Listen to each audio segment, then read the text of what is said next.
Y quiero hablarles un poco de la familia de Jesús de manera muy general. Disculpen, hoy día no traje un bosquejo para ustedes, porque más bien quiero reflexionar junto a ustedes. Ustedes pueden tomar sus apuntes, sin duda. Pero quiero que hablemos un poco de la familia de Jesús. ¿Cómo está compuesta vuestra familia? Yo quiero presentarles a mi familia nuclear. Y no es que estoy siendo egoísta, voy a dar una explicación sobre esto. Esa es la foto más achutada que encontré, como dice mi padre. Estábamos en un casamiento, no sé de quién ahí, pero en algún matrimonio, porque no andábamos todos los días vestidos de esa manera. Ahí está mi padre Miguel y mi madre Enriqueta, con algunos kilos menos, y yo también. Está mi hermana Margarita, hoy en Estados Unidos, entonces ahí nos quebramos nosotros ahora con ella. Está nuestro hermano Alejandro, Lucía y Miguel. ¿Por qué les muestro esto? Porque yo quisiera tener una foto más ampliada de mi familia, pero tengo serios problemas. Primero, no sé quiénes son los padres de mi mamá. Mi mamá nunca conoció a sus padres.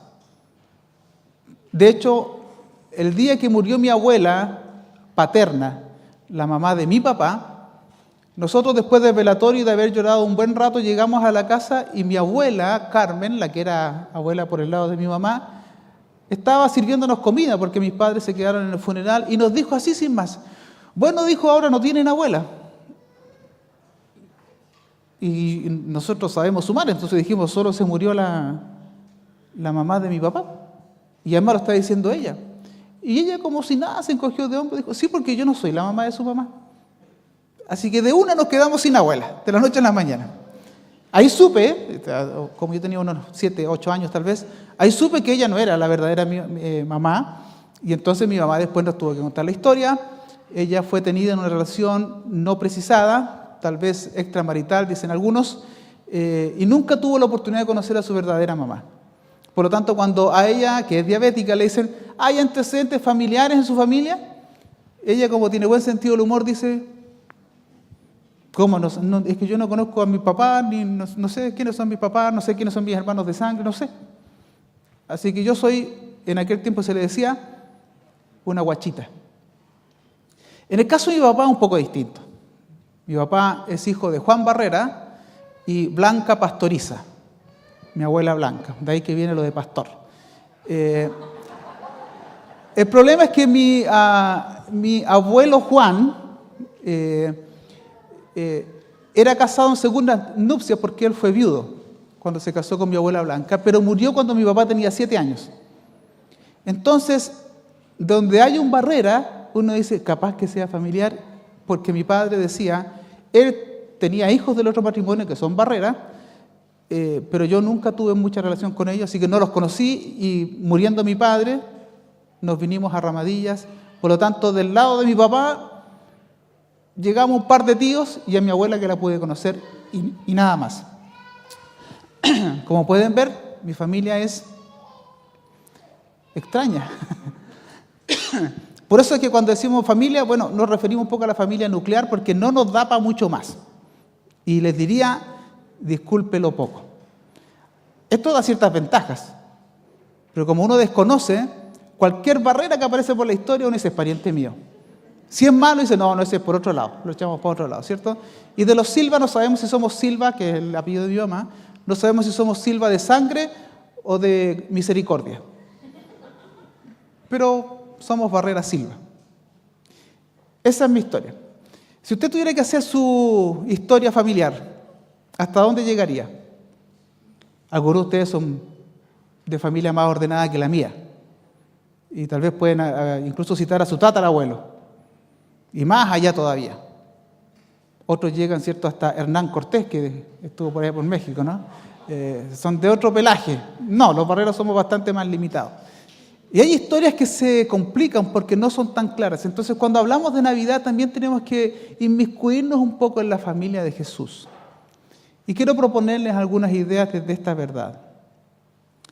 En el capítulo 1 del libro de Mateo, que comúnmente se salta mucha gente, aparece una genealogía, una suerte de descripción del papá, del papá, del papá, del papá, y más o menos buscando antepasados. Y quiero mostrarles algunas cosas que nos pueden ayudar. Primero, Dice, el libro de la generación de Jesucristo, hijo de David, hijo de Abraham. Abraham engendró a Isaac, e Isaac engendró a Jacob, y Jacob engendró a Judá y a sus hermanos. Para los que no están muy asociados con la Biblia, decirles que el pueblo israelita, el pueblo hebreo también, algunos llaman judíos, pero es un poco más cercano en la fecha, pero primitivamente en sus orígenes, Abraham tuvo un hijo llamado Isaac. Isaac tuvo 2 hijos, Jacob y Esaú, y Jacob, al que también se le llamó Israel, tuvo 13, pero 12 más o menos formaron lo que es la gran nación de Israel en su momento. Un judío se sentía con toda la aspiración de lo que se quería hacer, el Mesías, que era una persona, un personaje que estaba en la profecía y que vendría a salvar a Israel y a devolverle toda su gloria. A esa persona se le llamaba el Hijo de David. El Hijo de David era el que iba a regresar a Israel toda la gloria. Por lo tanto, un judío se podía sentir muy cachiporra porque ellos eran descendientes también de David. Pero en la genealogía aparece Hijo de David, hijo de Abraham. Y uno se pregunta, ¿y qué tiene que ver Abraham aquí? Y les voy a mostrar un texto del Génesis. Cuando Dios llamó a Abraham, en ese tiempo solo se llamaba Abram. Y dice así, Jehová había dicho a Abraham, vete de tu tierra y de tu parentela y de la casa de tu padre a la tierra que yo te mostraré. Es decir, Dios siempre se ha revelado como un Dios en movimiento, un Dios nómade.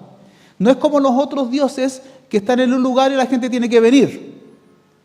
No, este Dios es, vete a una tierra, yo te voy a mostrar, yo voy a caminar contigo. No es un Dios sedentario, es un Dios que se mueve. No es un Dios de un solo lugar, es un Dios presente en todo lugar. Y es interesante, ¿a dónde voy? Yo te voy a decir. Es como si yo le dijera, hermano, vaya a comprarme por favor.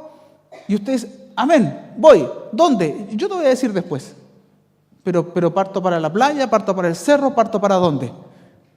Lo interesante es que hay una promesa detrás. Dice, yo te voy a mostrar la tierra y haré de ti una nación grande y te bendeciré y engrandeceré tu nombre y serás bendición.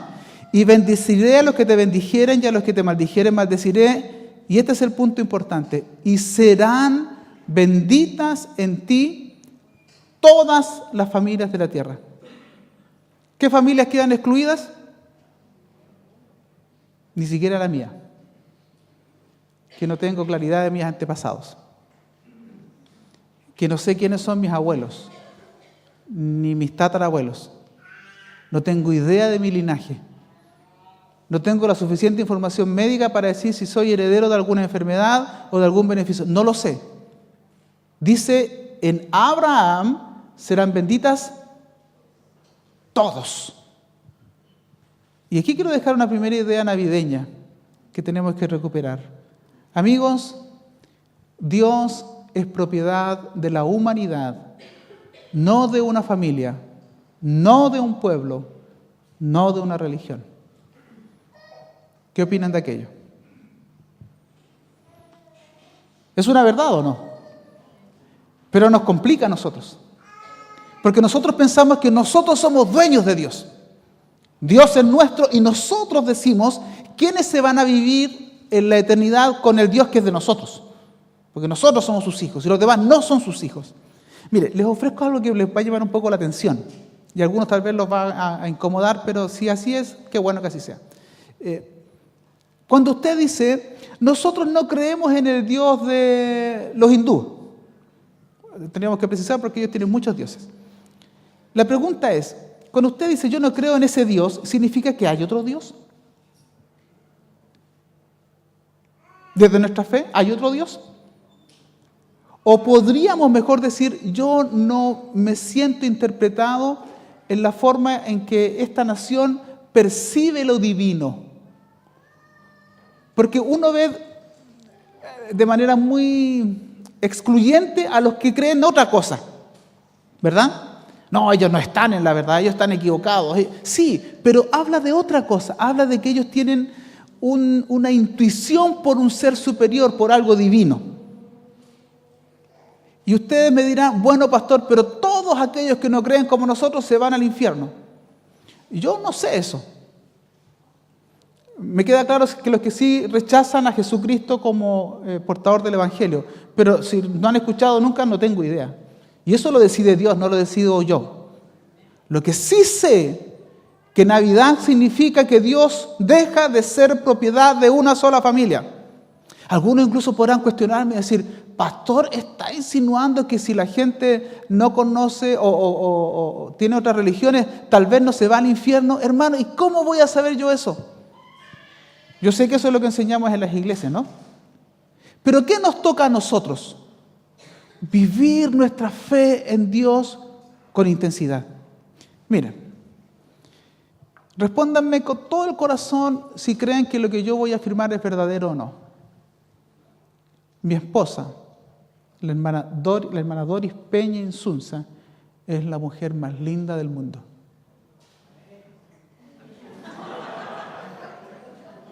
Ese suegro que como está medio botado todo el día tiene que hacer.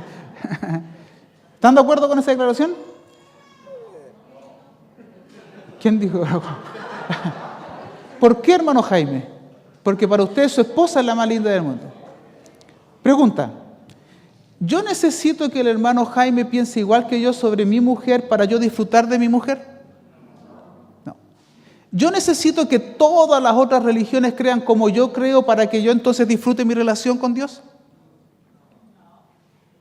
Yo creo que estoy en una creencia que es nutritiva, que es saludable, que es sanadora, que es liberadora, que hace bien.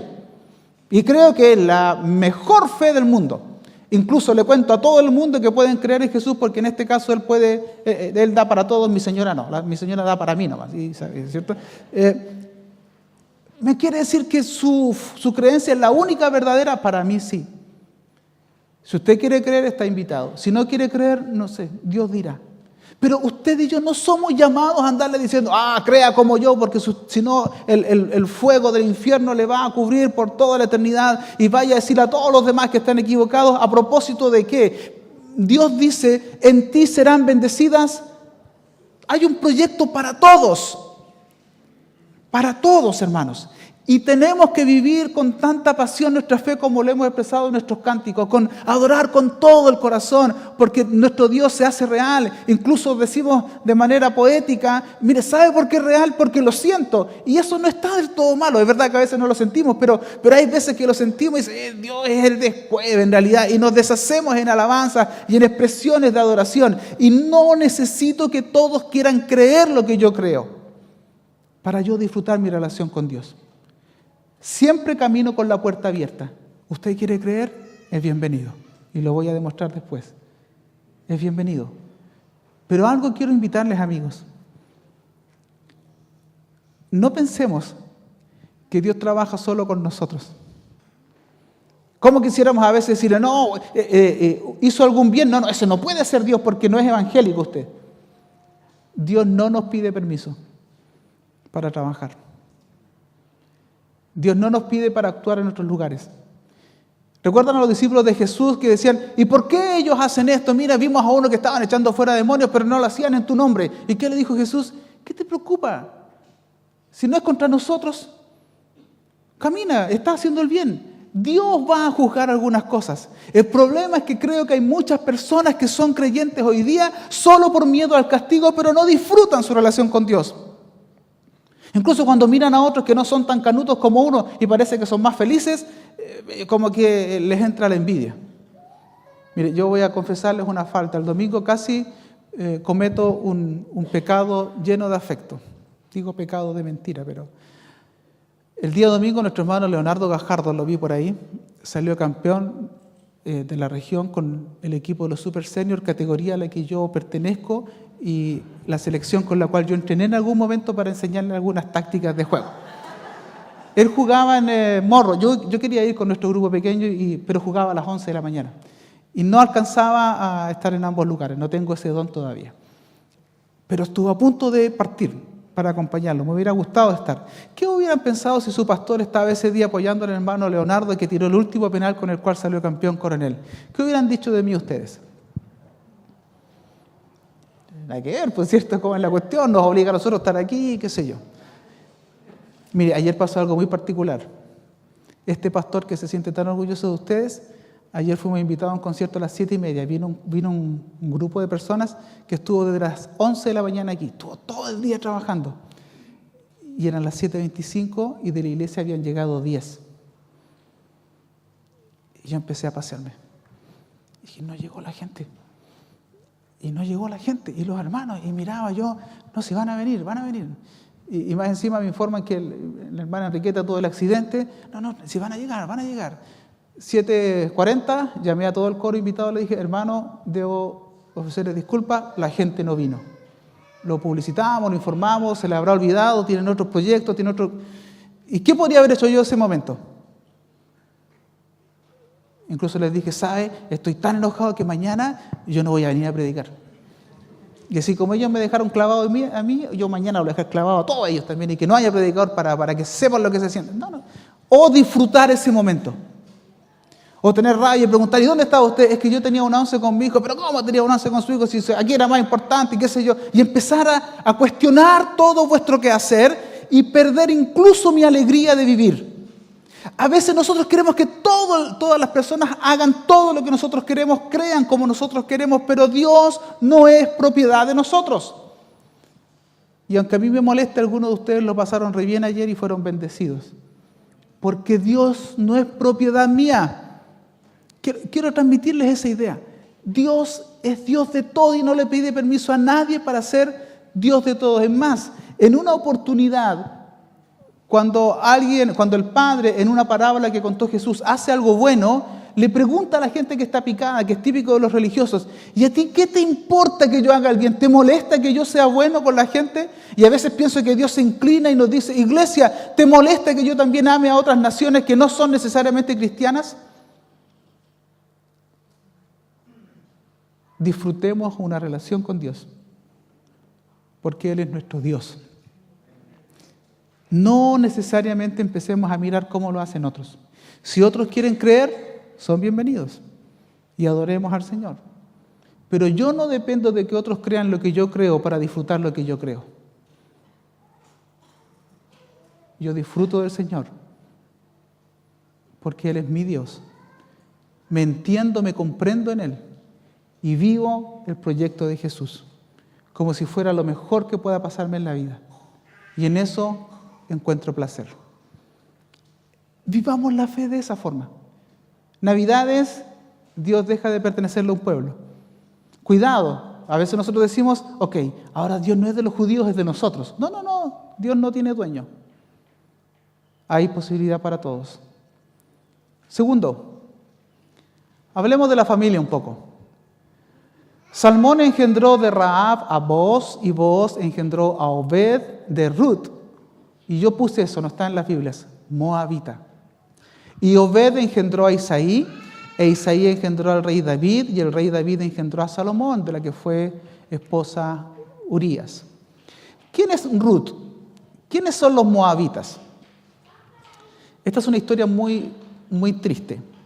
Lot, que había vivido con Abraham, estaba a los pies de Sodoma y después de la destrucción no sabían qué hacer, y una de sus hijas, o sus hijas más bien, dijeron, en aquel tiempo era necesario tener descendencia, y dijeron, no tenemos hijos, ¿qué vamos a hacer? Y por ahí embaucaron al papá, dice la historia, y durmieron con su padre y se dejaron embarazar de su papá. De aquel encuentro incestuoso, escandaloso, grosero en cualquier cultura, nacieron los amonitas y los moabitas. Y desde ese tiempo se le dice a Israel, tú nunca te vas a juntar con un moabita.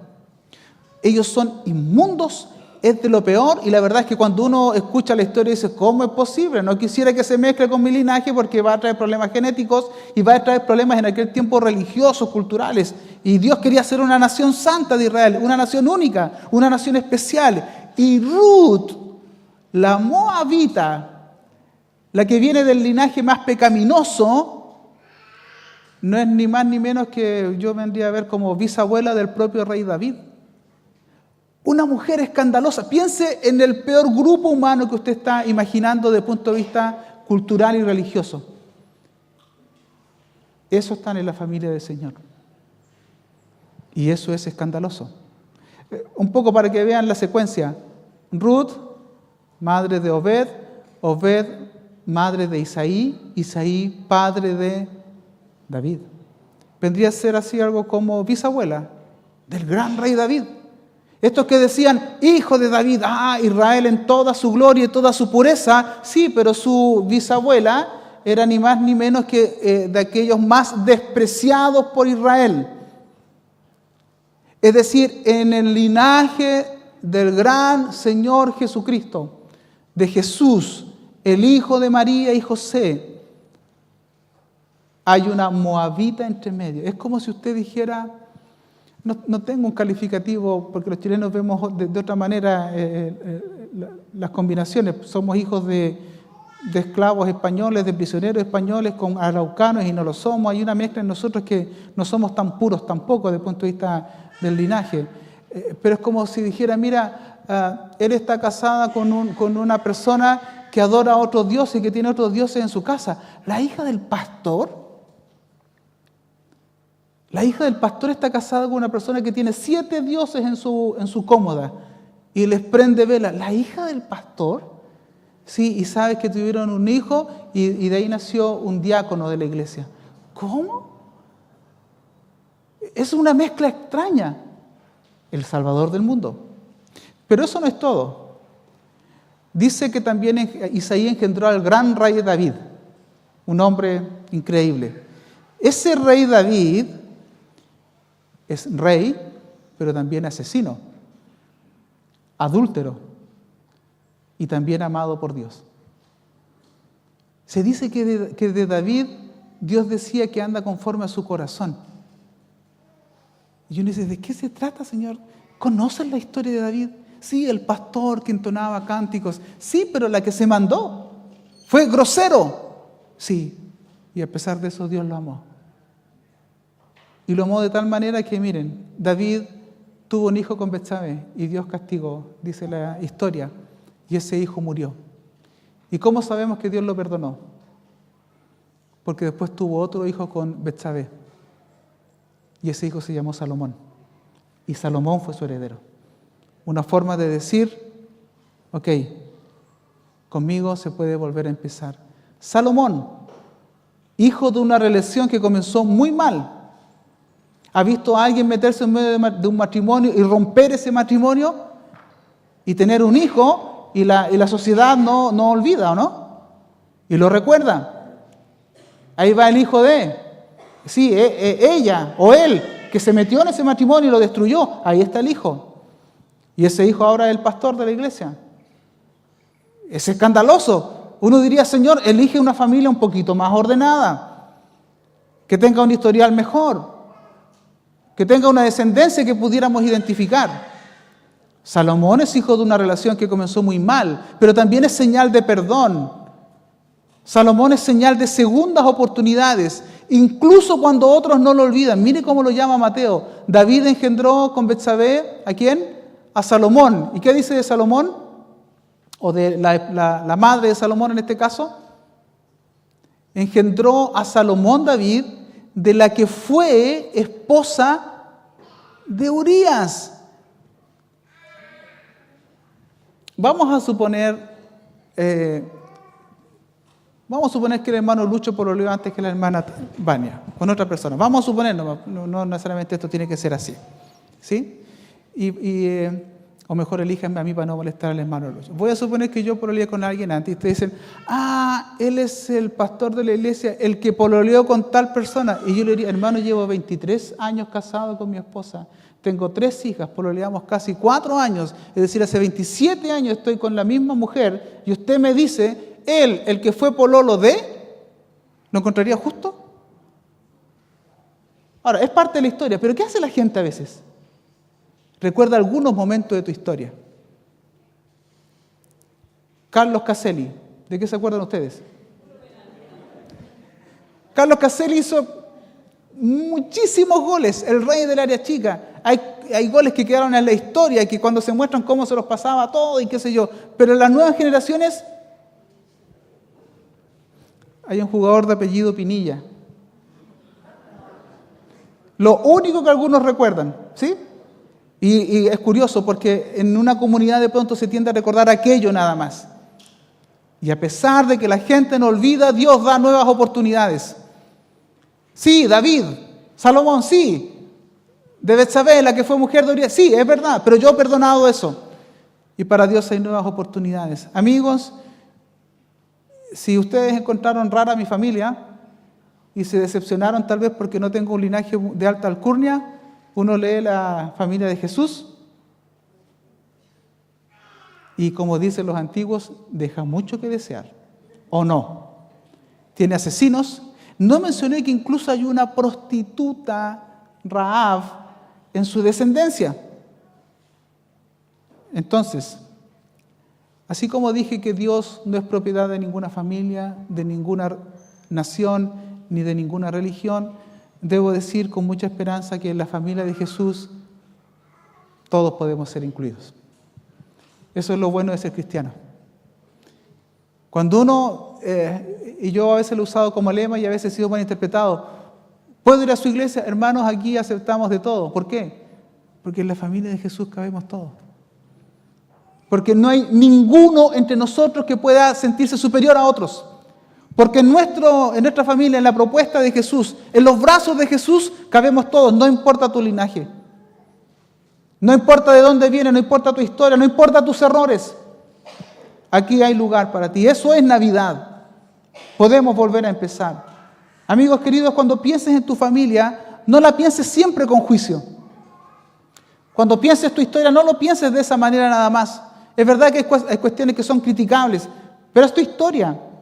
Y en la historia de Jesús nos damos cuenta que todos los que no hemos nacido de una raza muy fina, como diría alguien, tenemos cabida. Porque así le plació a Dios, al Dios eterno, traer a su Hijo, no de una familia impecable, sino de una familia altamente cuestionable. Así que quiero solo dejar estas ideas finales con ustedes. En esta Navidad, amigos, recuerda que no importa tu linaje, no importa tu historia. Dios en Abraham, desde el principio, eligió bendecirte. No importa tu título, no importa tu no título, no importa tu estado civil, no importa el peso de tu chequera. Dios eligió amarte y Dios eligió bendecirte. No importa tu historia. ¿Qué pasaría si en Navidad recorriéramos nuestras calles con un poquito más de esperanza recordando esto? Dios eligió amarme. Dios me imaginó hace siglos y ha decidido abrazarme de una manera especial. Esta Navidad, por favor, les pido, recuerden eso. Esta Navidad quiero pedirles que recuerden a toda su gente y que incluyan a los que tal vez quisieras ocultar. Siempre hay un familiar que uno quiere esconder, ¿no? Como que quisieran que no se sepa. Yo tengo un primo que tiene un retraso. Incluso su padre no lo trataba muy bien. Lo trataba de necio desde chico. Le pegaba a este tonto, decía. Incluso una vez vino a nuestra casa, ha venido un par de veces a ver a mi mamá y a él le gusta cantar. Y los curas lo han tomado para que cante en las misas. Canta bastante bien, digamos. Y él, como tiene esa limitación, no tiene límites para decir hasta cuándo es suficiente. Hace muchos años estaba en un cumpleaños de una de mis hijas y vino a visitarnos, entonces un poco para animarlo, canta. Y estuvo como 1 hora y media cantando. De verdad. Y entonces ya al final anda a cantar al patio y se fue al patio y siguió cantando toda la tarde. El Luchito. Luchito Silva. Y algunos dirían, que ojalá no sepan qué familia es nuestra.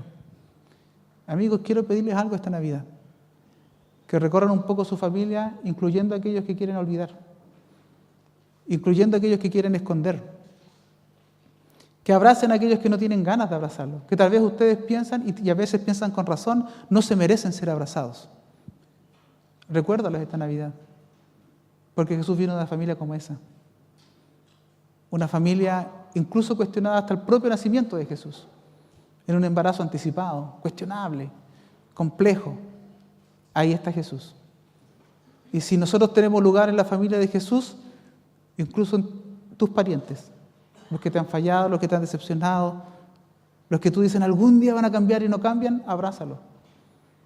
Que esta Navidad sea una segunda oportunidad, así como algunos no quisieron olvidar de que Salomón es hijo de aquella que fue primero esposa de otro, no importa, Dios da nuevas oportunidades. Tal vez es tiempo de mirar a tu familia de otra manera. Es verdad, hay familiares tuyos que tal vez se hicieron mormones y te da vergüenza decirlo, o se hicieron testigos de Jehová, o se hicieron quizás de qué otra religión, son Hare Krishna, qué Señor, abrázalos igual. La Navidad es eso, amigos. No ocultes a tu gente, no ocultes tu historia, no es necesario. No necesitas disfrazarte, no es necesario. En Jesús, en la familia de Jesús, cabemos todos. Y tercero, quiero pedirles que en esta Navidad transmitamos esperanza. ¿Quién ha nacido? Emmanuel. ¿Qué quiere decir? Dios con nosotros. Y yo diría Dios con nosotros, por nosotros y a pesar de nosotros. Esto es difícil, amigos. Y termino con esto.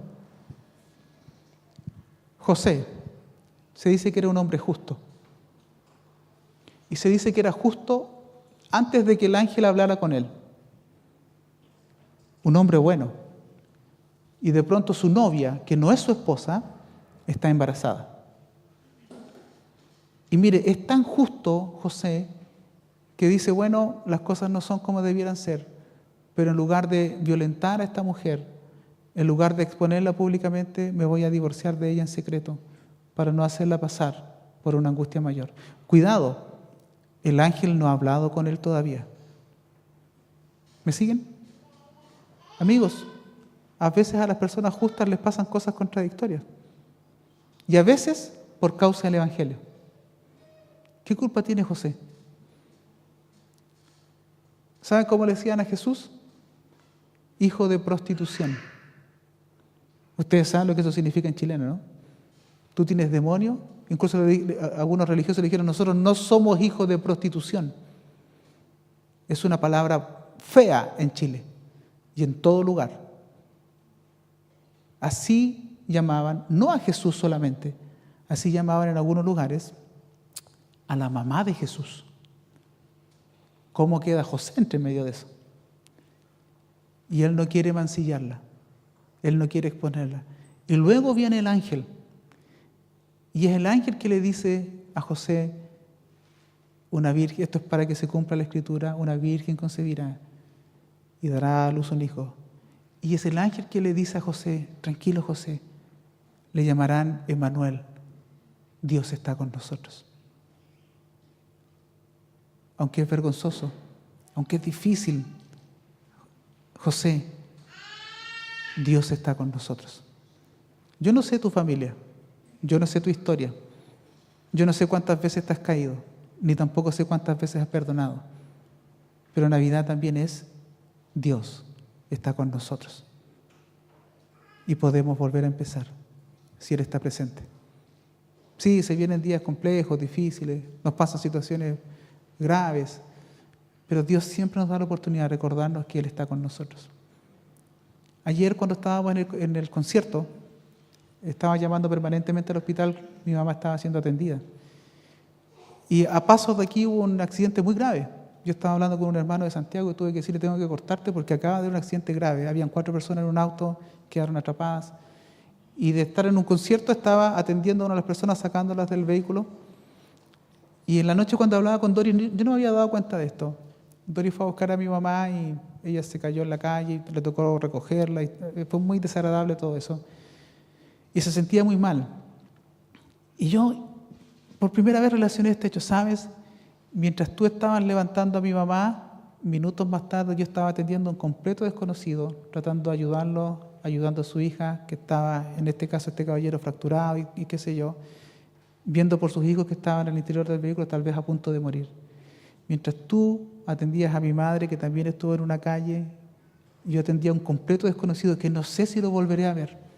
Solo le dije un par de cosas, le dije que estuviera tranquilo Cuando me miraba con miedo, le dije, mira, soy pastor, vamos a orar por ti. Y eso lo calmó un poco a su hija. Y yo dije, cuando a veces tú piensas que a los tuyos les pasa algo, nunca olvides que tú también puedes ser respuesta para otras personas. Amigos, Emmanuel, Dios está con nosotros. ¿Estás sirviendo al Señor? ¿Tienes miedo de servir al Señor? Ten paz. Dios cuidará de ti, Dios cuidará de los tuyos. Dios no es deudor de nadie. Señor, dijo José, yo soy un hombre justo, ¿por qué me haces esto? José, tranquilo, llama a tu hijo Emmanuel, Dios con nosotros. De esto se trata la Navidad, de dar esperanza, de no hacernos dueños de Dios, sino de reconocer su presencia en medio de nosotros, de amar como Él nos ama, de dar oportunidades como Él nos da oportunidades, de dar esperanza a otros, de no escondernos de nuestra historia, de aceptarla con nuestros logros, con nuestros fracasos, aceptarla. ¿Por qué? Porque Dios está con nosotros. ¿Quieren inclinar sus rostros? Vamos a orar al Señor.